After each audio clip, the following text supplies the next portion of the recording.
is not halal, and it's, I mean that, I cannot say it's not halal. It's halal, permissible. But it is trivial. Okay? For example, you can stay for 2 hours telling jokes on you. This is actually not good. We cannot say that telling jokes for continuously 2 hours, for example, it is something halal. Yes, it's halal, of course, but not haram. But at least it is fudul. Most of the people, they are falling into this category, which is fudul. You'll find most of the people, they are talking about economy, or political issues, or sports, or other people, or they are doing something and they are giving comments on it. So most of the people, they are spending a lot of time in this, which is fudul al-kalam. This is why this is the disease in itself. I'm not talking about haram now, because haram al-kalam, we know it. Gossiping, slandering, and backbiting. These are considered to be haram. You are going to be held accountable in front of Allah subhanahu wa ta'ala if you are doing these kind of things. Ghaibah, namimah, buhtan. Okay? But I'm not talking about this because we know it. The point is, fudul al-kalam, things that is trivial. Do not say things that is trivial. This is what Rasulullah sallallahu alayhi wa sallam has mentioned before. Man samata naja, who be quiet, he will save himself, or at least he will secure himself from the hellfire. And another narration, فَلْيَقُلْ خَيْرًا أَوْ لِيَصْمُتْ, to say something good or to stay quiet. Do not say something. Okay? This is something from the qualities of the good character of a Muslim. Do not speak too much. Okay? So this is for the kalam. The next one is the anger. The anger is something very important. There are 2 types of anger. Okay? Mahmoud or Madhmood. The first one is good anger, and the first one is the good anger, and the second one is not good one. Anyone can tell me what is the good and not good anger? Good anger, yes, Sofa? Maybe when like somebody is doing something bad, anger against something which is not right is good anger. Okay, so we can summarize this as if it is related to Allah subhanahu wa ta'ala, then it will be good anger, right? Yes, and also when a leader is scolding for his follower for doing something wrong. Okay, so whenever there's someone is doing something wrong, and the leader got angry, for example, in that case, this anger considered to be mahmoud, or it's okay, good anger. Actually, in general, we have 2 types of anger. The first one, which is mahmoud. Al-mahmoud means that good. And Rasulullah sallallahu alayhi wa sallam used to have this kind of anger. That whenever the rulings or commandments of Allah subhanahu wa ta'ala have been violated, Rasulullah sallallahu alayhi wa sallam gets angry. Okay? At all. Mu'adh ibn Jabal, when he came, and the people came to Rasulullah sallallahu alayhi wa sallam, and they were complaining that Mu'adh is prolonging the salah. He is giving too much time, or taking too much time in the salah. And the people, sometimes they want to finish the salah early and so on. They came to Rasulullah complaining to him. Rasulullah sallallahu alayhi wa sallam, at that time, he was angry. He said, أَفَتَّانٌ أَنْتَ يَا مُعَاذ? Are you going to make a trial amongst the people? Do not make it very long like this. So this is what Rasulullah sallallahu alayhi wa sallam gets angry with. Something related to Allah. Do not make something that is going to violate the commandments of Allah subhanahu wa ta'ala. Okay, and make fitna amongst people. Okay? On the other hand, whenever it comes to the person himself, not sometimes, Rasulullah sallallahu alayhi wa sallam used to be very tolerant. One Sahabi was walking with Rasulullah sallallahu alayhi wa sallam and one Bedouin from the Arab. You know that the Bedouin and Arab, they are a little bit, what I can say, harsh in their way and their morals in general. So he came to Rasulullah sallallahu alayhi wa sallam and he grabbed him from here. He said that, Ya Muhammad, he was grabbing him from his garment, from the upper part. And the collar was making a sign in the neck of Rasulullah sallallahu alayhi wa sallam. And he said to him, Ya Muhammad, a'tini mimma a'taka Allah. That will give me from the charity in a harsh way. Can you imagine this? Someone is coming and grabbing you from your clothes and saying, give to me the charity. And he is not telling this to anyone, he is telling it to Prophet, to Rasulullah sallallahu alayhi wa sallam.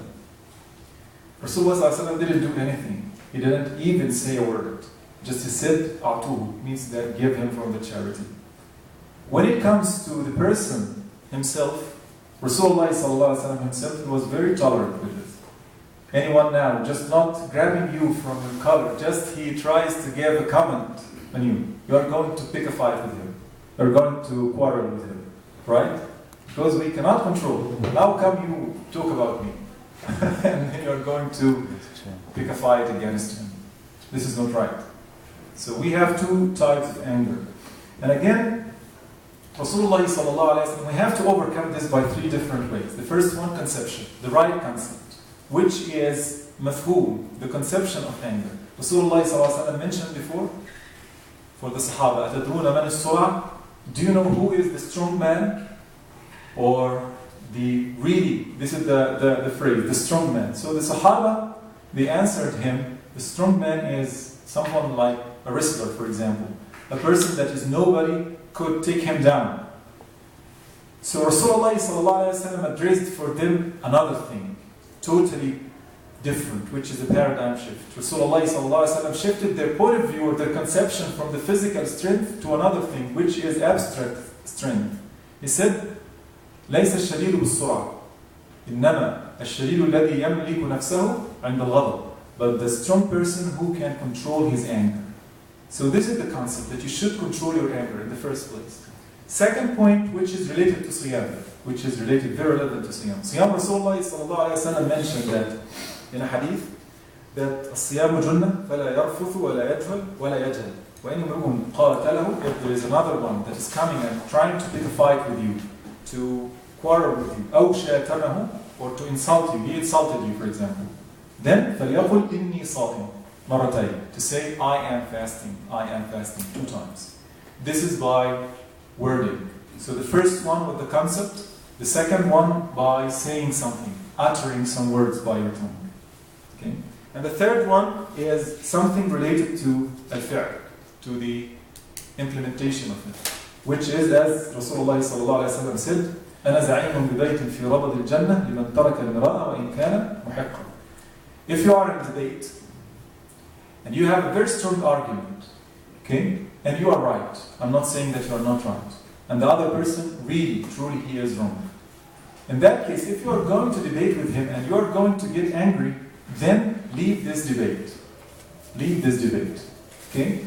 This is what Rasulullah sallallahu alaihi wasallam, أنا زعيم ببيت في ربض الجنة, means that I am, or I guarantee, a house in the low level of Jannah for the people who are leaving the debate, even though they have the right argument. Okay? The last theme, which is hasad or baghdha, envy, hatred, and hostility.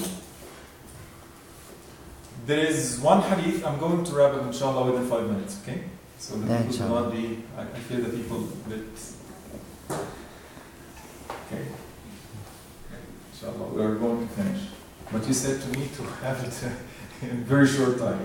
So, for al-hasad wal-baghdha wal-karahir, hatred, hostility, envy, being jealous, and so on, Rasulullah sallallahu alaihi wasallam mentioned in hadith, this is the disease. Okay? He said, دَبَّ إِلَيْكُمْ دَاءُ الْأُمَمِ قَبْلَكُمْ الْحَسَدِ, that the disease of the nation before you has come to you, which is envy. And then وَالْبَغْضَاءُ هِيَ الْحَالِقَةِ, and the hatred and hostility, al-haliq, it's the shaving. Shaving means that, he said, لَا أَقُولُ تَحْلِقُ الشَّعْرِ, I do not say that it shaves the hair, but it shaves the deen. It takes over the deen. Okay? In this hadith, it gives to you something that is very relevant to what we said here, which is the Islamic maturity in dealing with the diseases, societal diseases. Because in this society, most of the people, they are interested in one another because of earthly gain. Then you will find that hasad, baghdha, karahiyah, hiqd, this kind of hatred, hostility, envy, being jealous, and so on, it's very, very common disease. Because we are dealing with dunya only. This is why in Islam, always we are putting the hereafter, or al-akhirah, always in our background. So Rasulullah sallallahu alaihi wasallam mentioned that how to overcome this disease by, first of all, لا تباغضوا ولا تدابروا ولا تحاسدوا وكونوا عباد الله إخوانا. That do not